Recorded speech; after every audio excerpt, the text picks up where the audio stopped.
life and this is hard.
Morning, welcome to My Steel Can.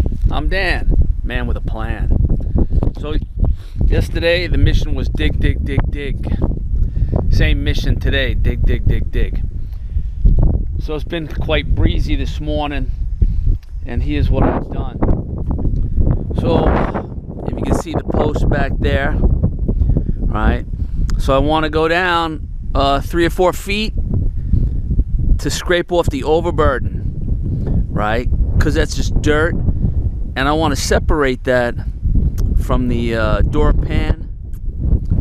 So I pushed everything into the channel that I dug, and now it should be easier just to scoop up the loose dirt, and then I'll dig out the door pan and put the door pan somewhere else, because that stuff is good for the road, and it's not dirt, it's rock, I'm assuming, and it doesn't blow in the wind like dirt. So that's the plan. Now I got to move the bed no breakfast out of there and drive that around and scoop the dirt. The only issue I'm having now is finding a place to put the dirt.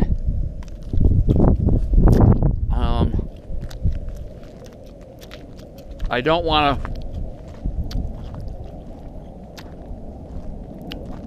cover any plants, right? So I've been looking along the road where there's no cactus and stuff and dumping the dirt, but as you can see, that's quite a bit of dirt, and I have to find another place to store that dirt until I can screed out the rocks and then use it as dirt for planting maybe some fruit trees or something like that.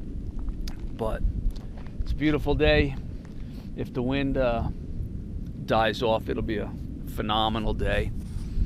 Once again, let's take a look at the view, right?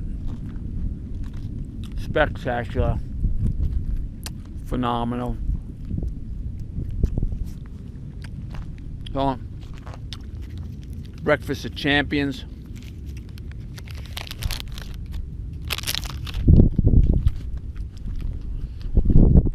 All right, we'll see you in a few.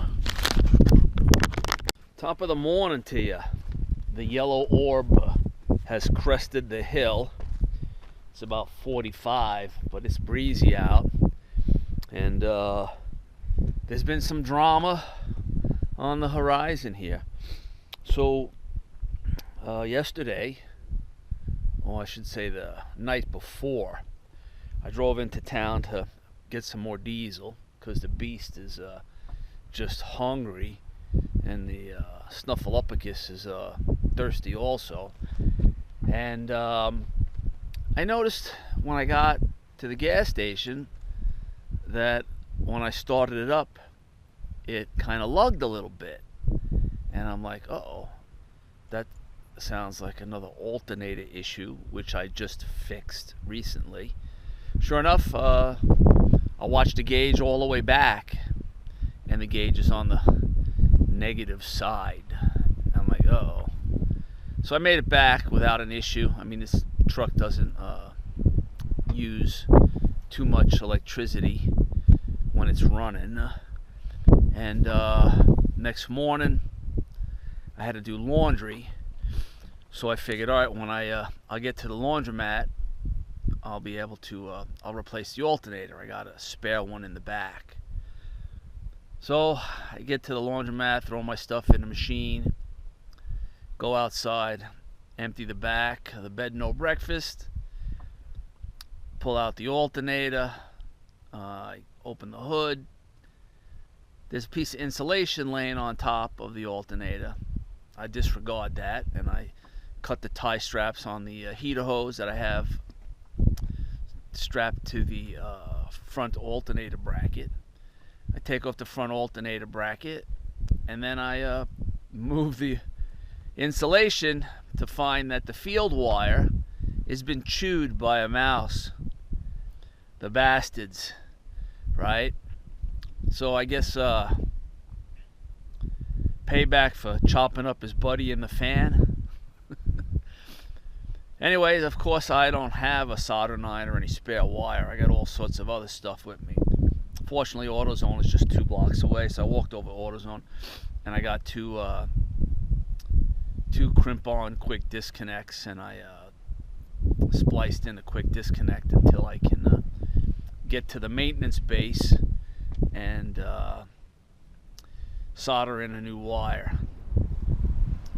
So all said and done, got that done, did my laundry, and I go to open the lid on the laundry, and I left a couple of paper napkins in my pocket.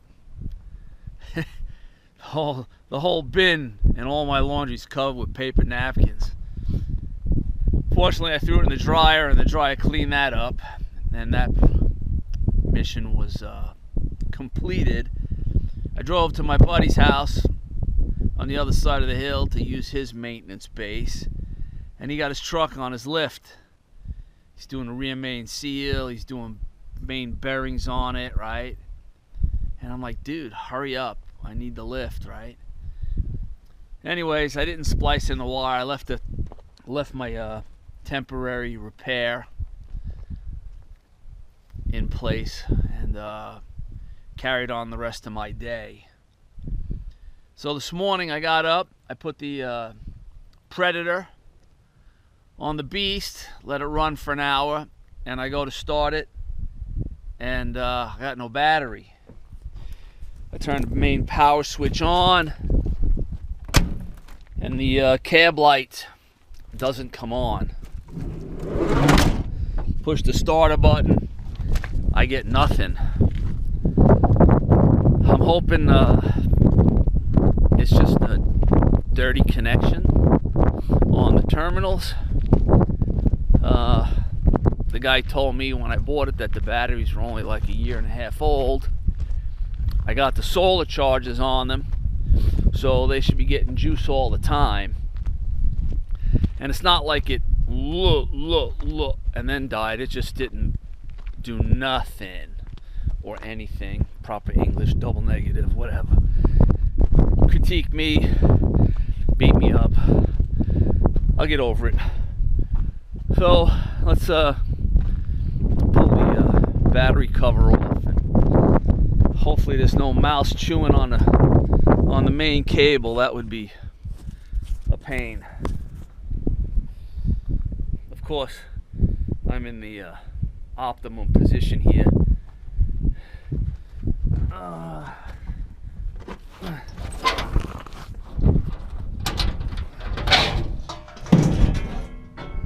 Well, look at that.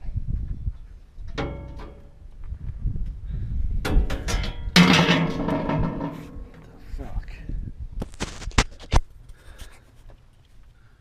Well, that's been bouncing around. Holy shit. Dumbass. Did you not tighten it down? No, it's tight. They're all popping up. Look at that. Alright.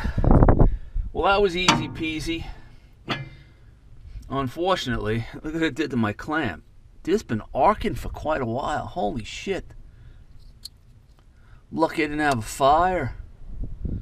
We don't need no water. Let the mofo burn. Burn, mofo. Yeah, I guess I gotta, I'm gonna have to put these battery clamps on here. These batteries are shifting around in here. Bouncing around pretty heavily. That's not good. Alright, I got some maintenance to do here. Let me straighten this out. I'm happy it was easy. Alright, see you in a few. The threaded rods were actually hidden under that muck. So, easy peasy, wheezy.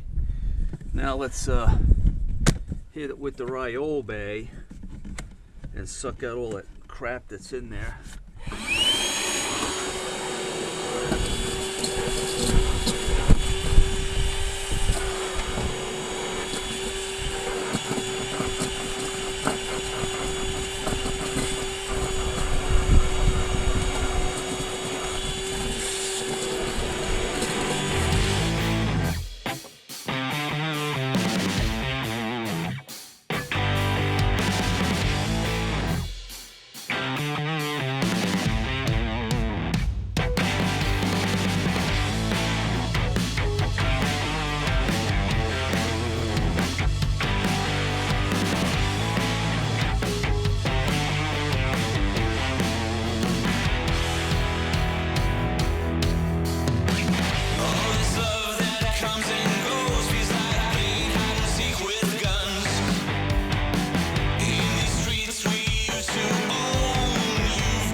Alright, clean as clean can get.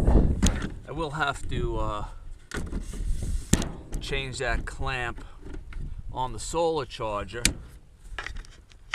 but I got a half a dozen of those clamps at the Palace in Boise, so next time I go to Boise I'll get one. In the meantime, I'll keep an eye on it, see if it stays in place or not. Anyway, alright, let's fire it up and see what happens.